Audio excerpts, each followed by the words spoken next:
Assalamualaikum warahmatullahi wabarakatuh. Alhamdulillahirabbil alamin. Wassalatu wassalamu ala asyrofil anbiya'i wal mursalin sayyidina wa maulana Muhammadin amma ba'du. Pada kesempatan ini saya ingin membahas tentang mengambil pelajaran atau ibrah dari kisah dakwah Nabi Muhammad SAW pada periode Mekah. Yang perlu kita ketahui bahwa dakwah Nabi Muhammad SAW itu terjadi pada dua periode. Yang pertama adalah periode Mekah dan yang kedua adalah periode Madinah. Periode Mekah memiliki waktu yang lebih lama, sedangkan periode Madinah itu memiliki waktu yang lebih singkat. Untuk yang pertama kali ini kita akan membahas tentang dakwah Nabi Muhammad SAW di era Mekah. Sebelum Nabi Muhammad SAW diutus oleh Allah Subhanahu wa Ta'ala menjadi seorang nabi, maka beliau adalah seorang pemuda biasa, namun beliau sudah dikenal oleh masyarakat Mekah pada saat itu dengan sebutan Al-Amin. Al-Amin artinya terpercaya, tidak pernah bohong, tidak pernah berdusta, dan bertanggung jawab terhadap apa yang dititipkan kepada beliau. Siapapun mengetahuinya. Perlu kita ketahui juga bahwa situasi dan kondisi Mekah pada saat itu adalah disebut dengan masyarakat jahiliyah. Jahiliyah artinya kebodohan. Kebodohan di sini bukan berarti mereka tidak mampu, tidak bisa membaca ataupun menulis, tetapi kebodohan mereka adalah terletak pada akhlak mereka yang buruk.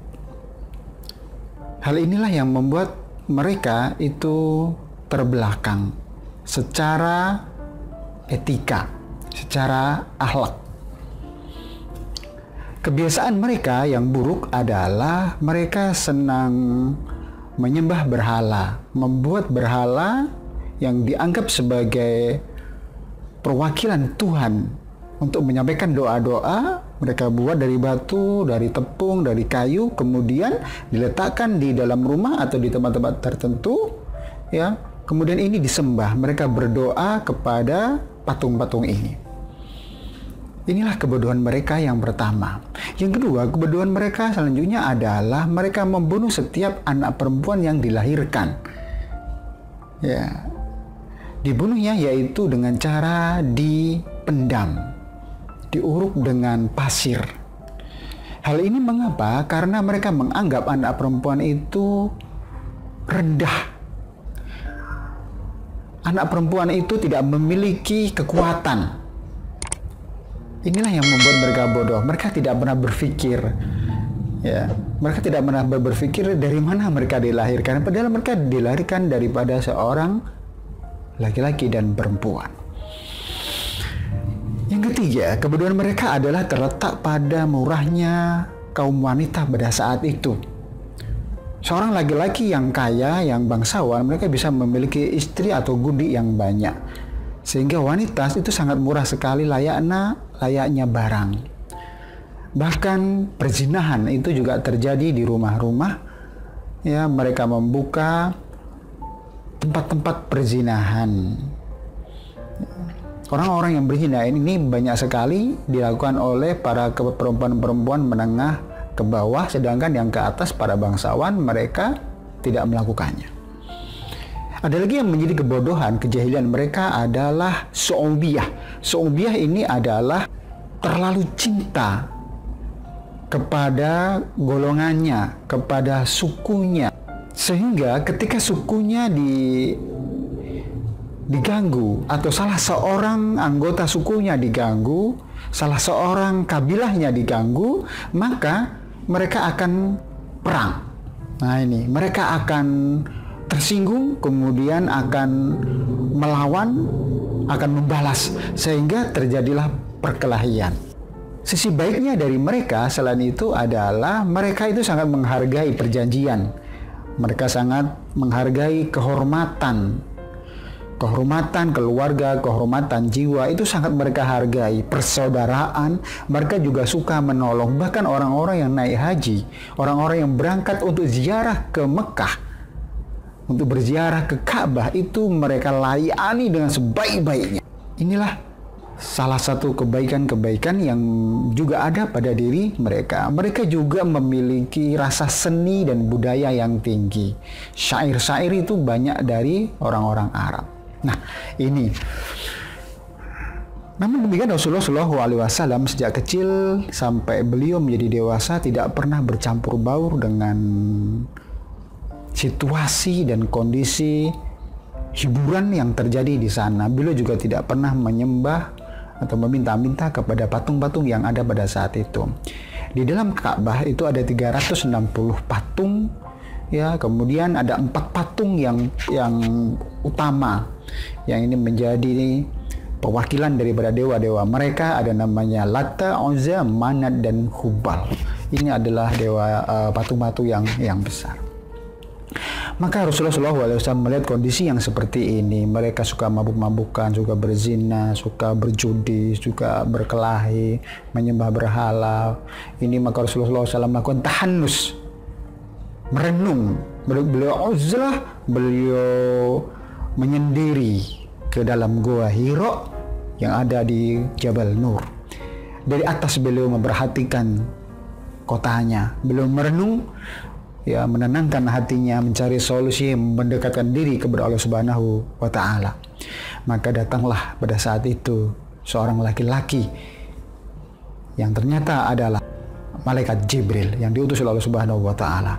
Kemudian laki-laki ini memeluk Rasulullah SAW, kemudian berkata, "Iqra, ma'ana biqari."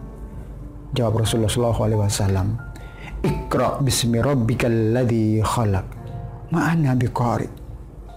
Sampai kemudian ternyata bukan disuruh untuk membaca, karena memang Rasulullah adalah ummi, beliau tidak bisa membaca dan tidak bisa menulis. Maka beliau pun kemudian mengikuti ucapan Jibril alaihissalam.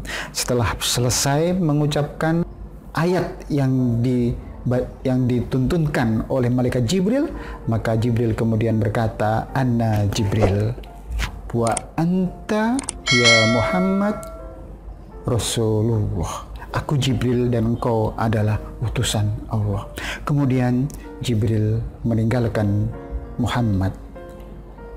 Muhammad pada saat itu terkejut, kemudian beliau takut, gemetar. Kemudian beliau bergegas untuk meninggalkan Gua Hira dan kembali ke rumahnya. Beliau bertemu dengan istrinya tercinta Khadijah. Kemudian beliau minta diselimuti, ya.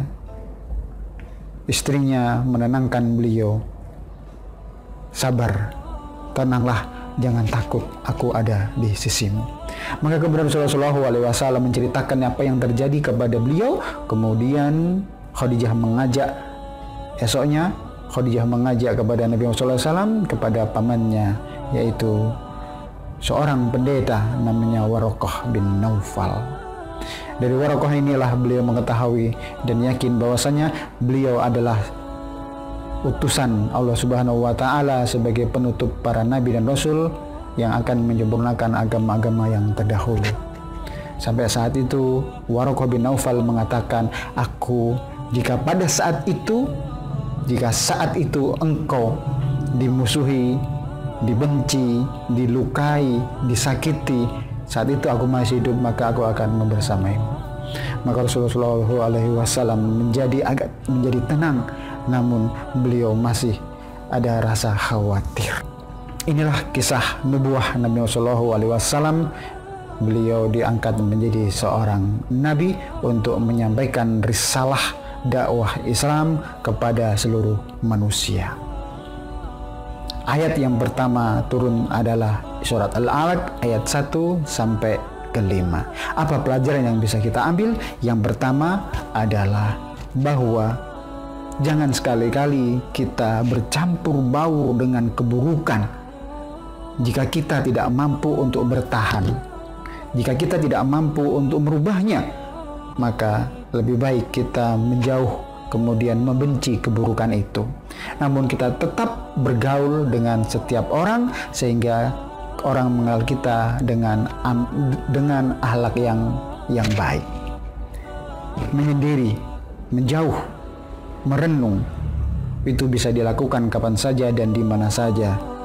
merenung yang paling baik adalah ketika di malam hari bersama Allah Subhanahu wa Ta'ala. Curhat kepada Allah Subhanahu wa Ta'ala. Kalau sekarang tidak perlu pergi ke gunung atau ke gua atau ke hutan, cukup pada malam hari. Silahkan sebagai seorang mukmin, sebagai seorang muslim untuk melakukan ibadah nafilah salat tahajud pada malam hari di sepertiga malam. Mudah-mudahan dengan demikian kita akan mendapatkan petunjuk dari Allah Subhanahu wa Ta'ala. Selanjutnya, setiap orang akan merasa khawatir. Setiap orang memiliki tugas. Maka tugas yang diberikan kepada kita, kita harus melaksanakan dengan sebaik-baiknya. Jangan pernah khawatir, karena pasti yang memberikan tugas akan membantu kita. Demikian sesi pertama. Assalamualaikum warahmatullahi wabarakatuh.